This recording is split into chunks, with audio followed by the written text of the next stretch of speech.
one of the advantages of language and labeling emotions is that it allows you to refer to things really easily and tap into them and sort of get to know the strangers that are wandering in and out of your head, which are your emotions.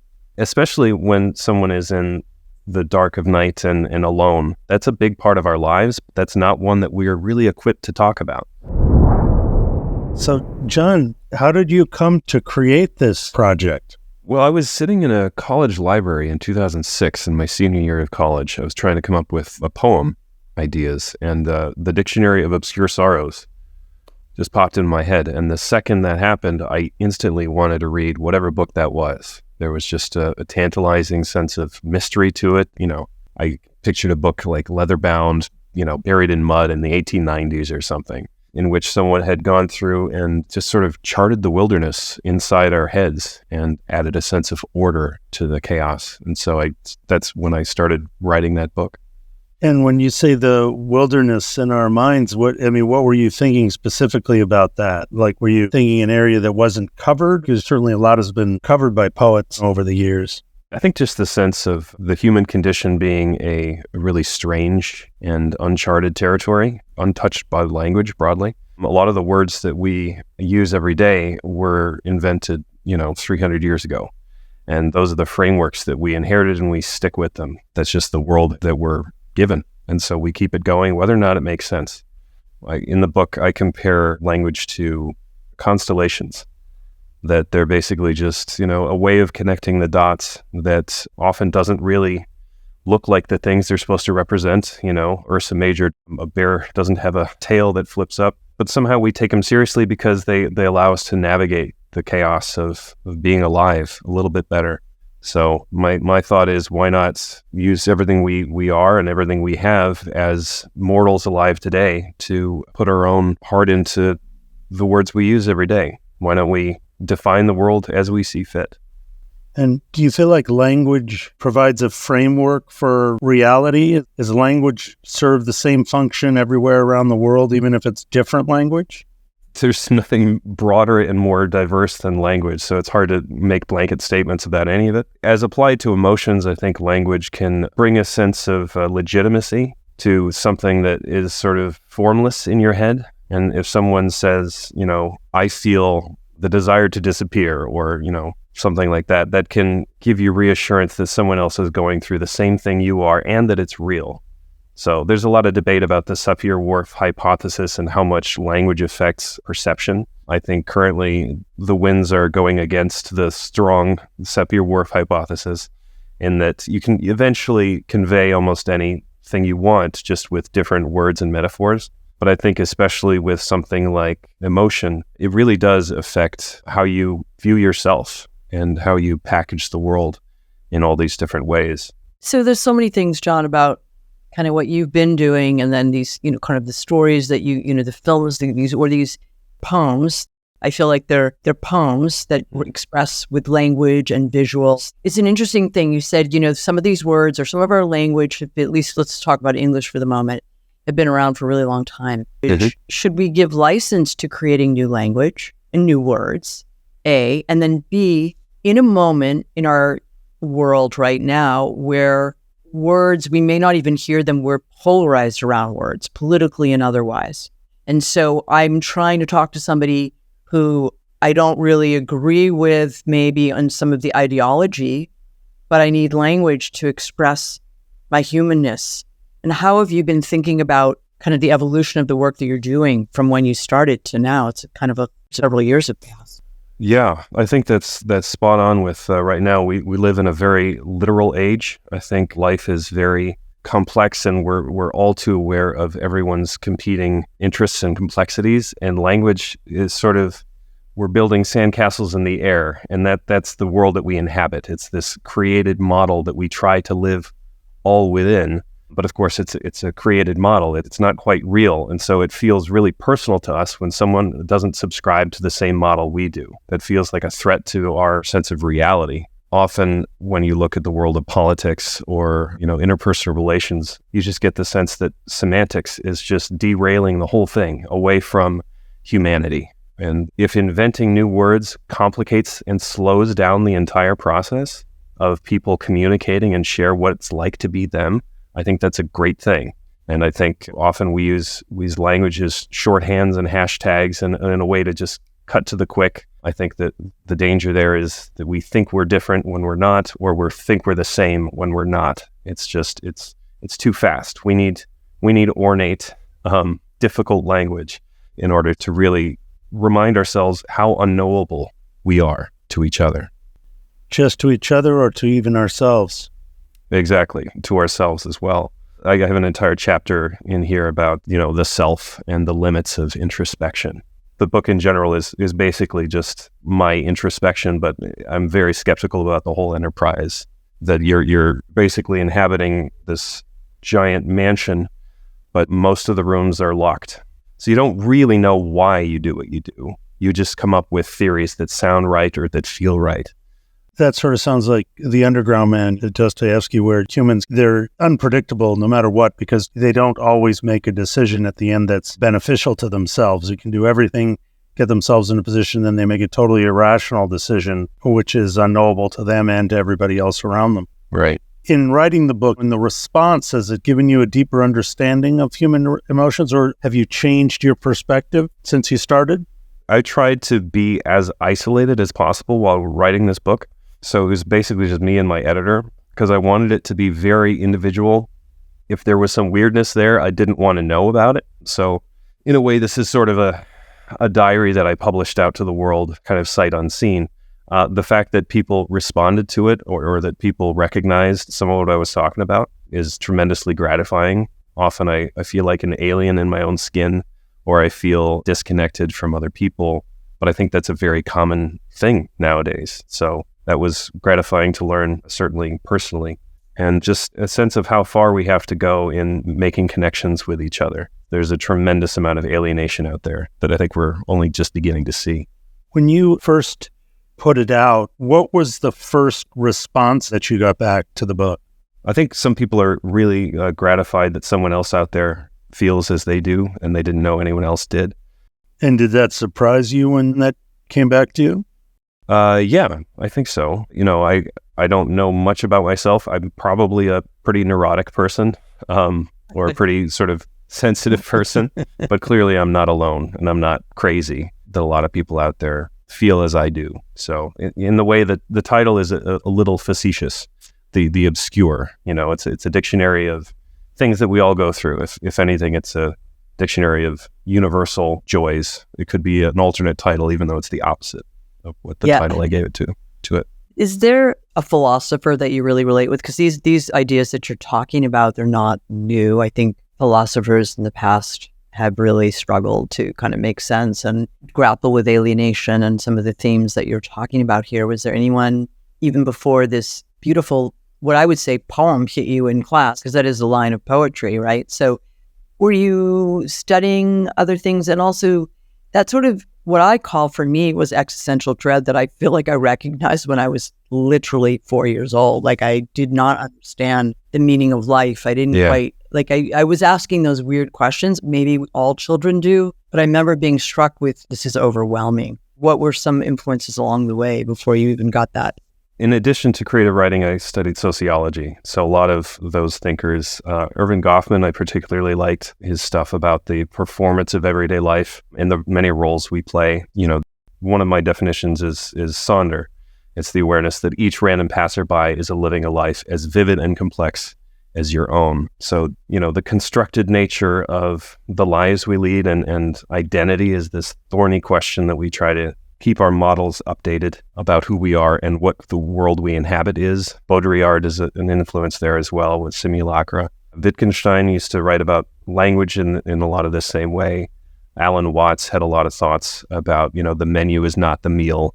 So yeah, in general, I think the distance between the models we have for things and the ground truth that is in some ways imperceptible is just all over this book, and it's fascinating. You mentioned Sonder. Do you have a favorite word that comes out of the dictionary?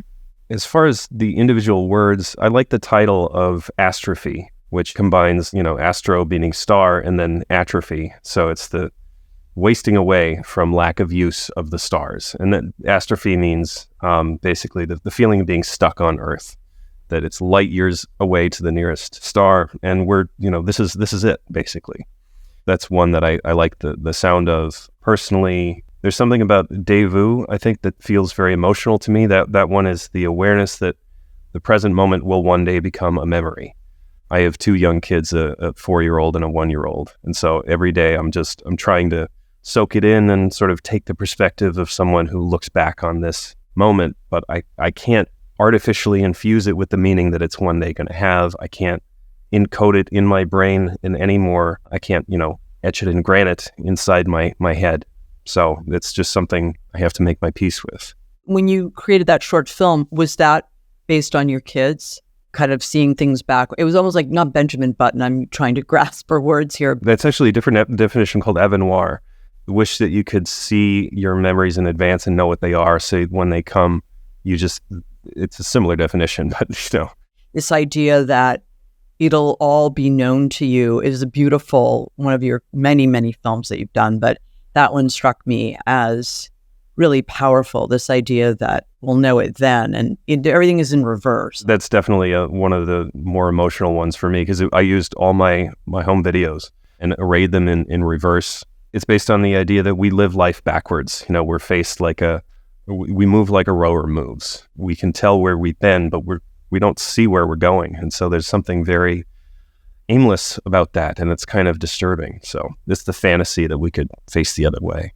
Even with that word, avant-noir, I mean, it feels French. It sounds French. It is, yeah. How do you come up with these words when you're grappling with putting ideas, meaning into a new word? Well, that one, it helps that I've taken a little bit of French. I used to live in Geneva, Switzerland, growing up. But most of the time, I actually write the definition first, and then I look for the right name for it. And so things like Wiktionary are really helpful there, because they can have like 50 translations of a root. And so, for example, I have a definition about how you wish you could live in the wilderness, but you know that you do not belong there. You are a civilized, domesticated animal. So for that one, I started with wild. I couldn't find anything there, or domesticated, couldn't find anything there. So I tried translations of garden wall, sort of using that metaphor, is that you're in a garden, but there's a limit. And so I found the Gaelic for garden wall, which is balugaraich, and that there's something really mossy and earthy about using Gaelic like that. So that's sort of how the process feels. How do you hope the reader will respond? How will they use this? What do you think they're thinking when they're going through this? Because it's had such a strong response to this word.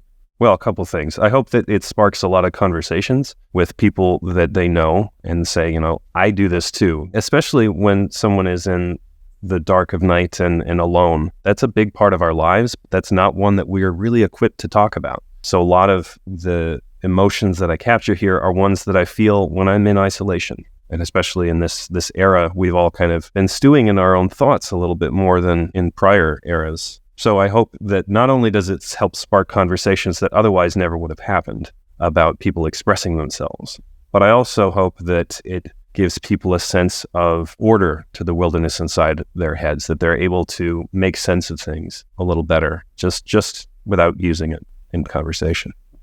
Were you always a filmmaker as well? Did you always desire to be a filmmaker? Yeah, writing, and it's all kind of run together. I was a graphic designer for years as well, and I probably spent most of my career as an editor, a video editor. It's been quite a trip, because I made my first video for this project about Sonder when it started to take off, and it didn't have my name attached to it. So I was like, I got to make a video or something to sort of get my name attached to the concept. But generally, I'm not too jealous about people spreading the language. But based on that initial video, I was hired by advertising agencies out in Seattle, and then I started out in the ad world. So it's all kind of run together, and it's been a fascinating journey since then. And did that experience of doing ads, did it become soul crushing? Were you able to express yourself through that work, and did it help you structure the way that you write? I didn't find it soul crushing at all, in fact. But I think that was my particular niche, was very human and heartfelt. That's what I was good at, and I think that's what resonated with the client. We did a campaign for AWS, which is a bunch of kids asking questions. And so it's all about wonder and curiosity, and that's definitely in my wheelhouse. And that's how that campaign was born. Geez, it sounds like all the work that we do at Wondros. I don't know if you know that any of the work we do at Wondros, it's very similar. Yeah, I want to just ask something about that period of isolation. Did your work change during the period of, let's say, March 2020 to, let's say, 2022, when people really were sitting home? Because people were really struggling at that point, I would imagine. And what did you feel called or compelled to do? And how did you work within the moment that we were collectively sharing, but we all had different points of view about? I was probably among the better positioned to go into lockdown. I'd lived in Budapest for some years and then Amsterdam just with my wife. And that was just our own little pod there in Europe, where all our connections are back here in Minneapolis. So personally, I'm pretty well equipped to get in my head and get a lot of reading done and get a lot of creating done. So I think it's broadly forced a kind of reckoning about meaning. I think if you strip down life and boil it down to its essence, like what actually gives our lives meaning? That's a question that fascinates me, and I especially, even after the pandemic, it's only gotten more urgent, I think. Yeah. Did your children change your perspective on that? I think they have. I have a 4-year-old and a 1-year-old, so we're just at the beginning of some of these big questions about like identity and things like that. But as applied to meaning, I think when I wrote the book, because it was probably over a period of 10 years that I wrote the book, I had much more faith in introspection and individuality in general, just by virtue of being in Western culture and very technocratic. And that's the name of the game. That's the culture we live in. But with them, I think the meaning that comes from community and from ritual and togetherness really became more obvious after the pandemic, and with the kids trying to introduce them to the world and help them feel rooted in something. And so that's community and ritual and the beauty of ordinary life. That's something that is touched on in the book, but it's kind of a flip side of what the book is in a way, because it's not just one guy alone in a room. You talked about some of your influences like Alan Watts and others. Is Tarkovsky an influence on your work? I've seen a couple Tarkovsky films, but that's definitely high on my list. Definitely my vibe, certainly. But I'd say the biggest influence as far as writers would be Robert Bly. I'm a Bly. He was my grandfather's brother. Wow. Oh, wow. And he died just a couple of years ago. Just sort of the power of deep image poetry and just the sense of the myth that's latent in all of us, a lot of Jungian stuff. I grew up with that, and I love that kind of stuff. So there's definitely Robert's influence all through this book. Did you have specific film references in your mind that applied to these themes? Well, I'd say one of my favorite films is Eternal Sunshine of the Spotless Mind, which is just hyper subjective and chopped up and too fast for you to see. Is that the nature of memory? Yeah, especially memory. But I think overall, my philosophy is that just reality is fractally complex and bottomlessly mysterious. And so if you want to do justice to capturing the world on screen or to capture the psyche on screen, it's going to have to be fragmented, and it'll have to be bigger than it appears to be. It has to refer to a hidden enormity. There is a sadness, I'm not going to lie, to me, that's how I interpret some of the work. Mm-hmm. That is kind of innate, I think, to being alive. But where is the role of joy is there and in happiness, and particularly with children now in your life and a different, are you thinking about words in a different way? Are you grappling with some of these things differently? Yeah, my personal opinion or beliefs about sadness is that it's the flip side of joy and they're inseparable. The film Inside Out made this point really well at the end, that you can't have one without the other. And so I think a lot of this culture views sadness as a problem to be solved or excised completely from our heads. I think that's a big mistake, because if you're sad about something, it means that you care about something in this world enough to let it under your skin, and that should be rejoiced. So I make a sharp distinction in the introduction to the book about the difference between sadness and despair. Sadness has a lot of hope because it's just filled with wonder and like what could be and what will we never know, and a lot of these big questions, existential questions. But despair are certain other things that don't have solutions, and they don't have energy in them, they don't have hope, and so they just sort of thoughts that sink into the darkness. And so originally in this book I had a seventh chapter or an idea for a seventh chapter that was nonverbal. That was all just sort of art and really primal images to try to capture some of that side of things, because sometimes people write me with, they've gotten a terrible diagnosis, or they feel utterly alone, or, really sort of dark, despairing things, or even parents who have lost a child, and they said there's a word for widow and for widower, but there's no word for what this is. In a way that it feels inappropriate for me to try to play in those areas and, have my little fun with wordplay. Right. So I leave space for the darker things that are too dark for this book. This is just sort of about the joys and the grief of just being human in everyday life. How does it feel when somebody writes you about a bad diagnosis? Are they looking for something in someone else's eyes that, how can you respond to that? Yeah, exactly. It's very difficult because, they want someone to crystallize something that's in their head, but that's not something I've experienced. So if I was a licensed therapist, I would probably write back in great detail, but I find it difficult because I don't want to say the wrong thing. I don't want to frame things in a way that makes sense to me, but is actually really harmful to them. So it's a tricky thing. What's your feeling about therapy in general, about psychology and the study of things like that? Because in a sense, it's almost its own language, its own frame. What do you feel about it?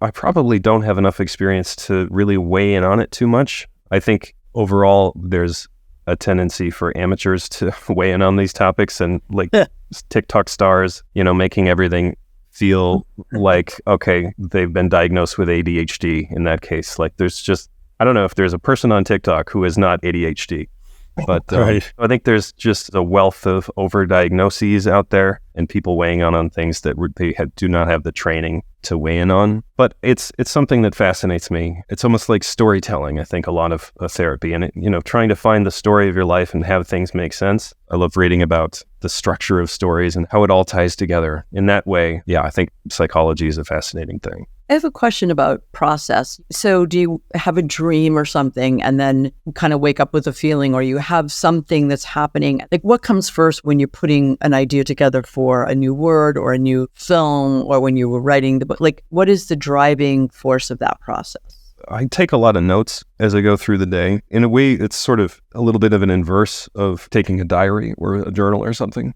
because that's all about just sort of noting what the context was. I leave all that out and I just talk about what the feeling is. A lot of that is just trying to pin down what that feeling is, try to remember it for later and see, is this the real thing? Often I notice redundancies and it's sort of things recombine, and just organizing a lot of these is some of the hardest parts because, I can work in parallel tracks for years and then I realize, I'm actually describing a larger encompassing emotion that's one level deeper than I've been thinking. So that happens a lot as well.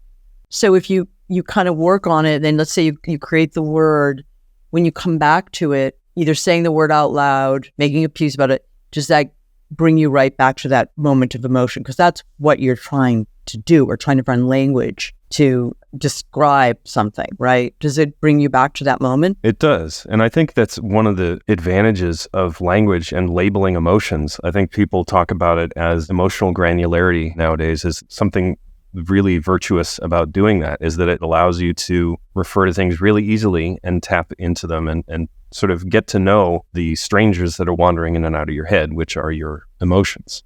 Well, it's really great work, and thank you. Big fan of what you're doing, and just want to say thank you for coming on with us and talking to us about this. Yeah, just the rigor and you're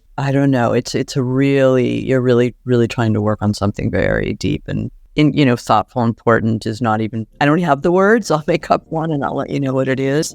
That's great. I hope you do. And it's very touching to me. Well, thank you very much. It's been a pleasure.